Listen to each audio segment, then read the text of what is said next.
Hi guys, Ryan Keats, your local sports therapist here in Sussex. Today I'm going to help you tackle that annoying lower back pain that most of you either have or will have throughout your life. This is not one of those one-size-fits-all scenarios, and today I'm specifically talking about pain that you can locate yourself right here in the hip stabilisers. Yep, technically this is hip pain, but it feels like it presents in the lower back. I'll be commenting on other lower back weaknesses in a future video, so watch out for that. So, if you can press your thumbs into the dimples of your lower back and then walk your fingers outwards, you get to the gluteus medius. Along this line, so from the dimple of your back out to the side of your body, along this line, if you encounter pain, it's likely that it's weak.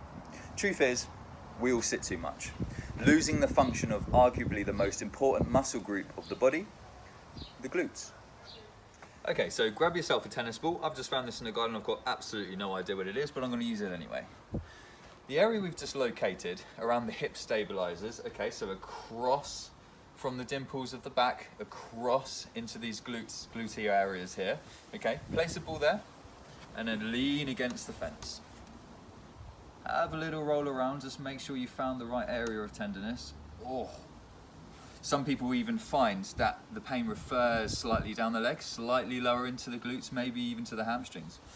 Okay, all I want you to do is to lift the leg up, and it creates a real kind of flossing motion through that muscle, lifting the knee up and down, and up, and down. Some people also find, depending on what muscle you're on, it might be even more effective to lift the knee up and then rotate the foot in, back and down, up, in, back and down. Have a little play with it, okay? If you really don't have a tennis ball, then you can find yourself a seat and you can do some of these stretches instead, okay?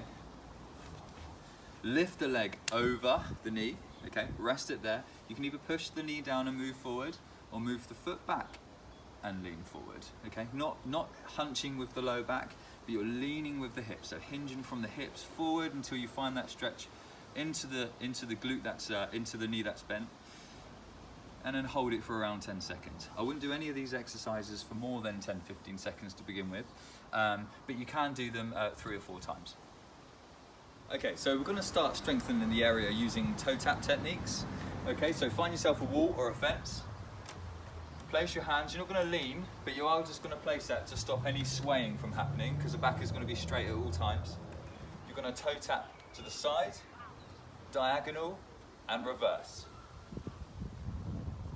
Making sure that the toes are always pointing forward, and you're using your gluteal muscles in order to complete the movement. What I'd say also is actually hold the contraction for 2 to 3 seconds as well. You should really feel it in the area you've just released. It's a really great movement to start with. If you can't quite feel the strengthening happening in the glutes and you're feeling it in the hamstring, try stretching out the front. If the back is weak, then the likelihood is the front is also going to be very tight. So how I'll do this, protect your knees, is place the knee on the chair. So place the knee on the chair that you're actually working on, okay? But you're going to do it on both sides anyway. And then you're just going to sink down, okay? You're not sinking forward, you're sinking down into the stretch, and you should feel all across the front on this side a stretch. Okay, so now we're going to continue strengthening the area using kickback holds, okay? So get onto your side, use a mat for this, just for comfort reasons. And then you're going to raise your leg out to the side, keeping your toes pointing slightly down, and then you're just going to kick back slightly, okay? The back doesn't do this, but the glute does. In this point, you should already feel a burn going into those glute stabilizers. Some people feel it right away, some people don't feel it for a minute or two actually. What I'd challenge you to do is hold this position for 30 seconds to a minute. Don't battle through the pain. If it is painful, then try doing some knee taps and then kick out. Keep going back into that same position. And if it is quite painful, you might find really beneficial to just hold the area with the thumb, just so that you can floss on the way down, activate on the way up. Floss on the way down, activate on the way up. Okay, so lastly, we're going to practice some hip hitches. For some of you, this can be a very, very difficult exercise to complete, so leave it out if it's causing you any pain. What I want you to do is to flex the hip to 90 degrees, and what you're going to do with this side of the hip is you're going to push or raise the knee, but not with the hip flexor. You're actually going to raise the hip using the other hip.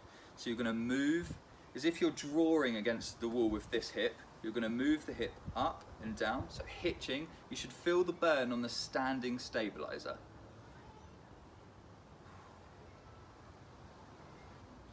Please note, guys, that week 3 upper body posture will also have a positive effect on low back pain, taking a lot of the stress away from the low back.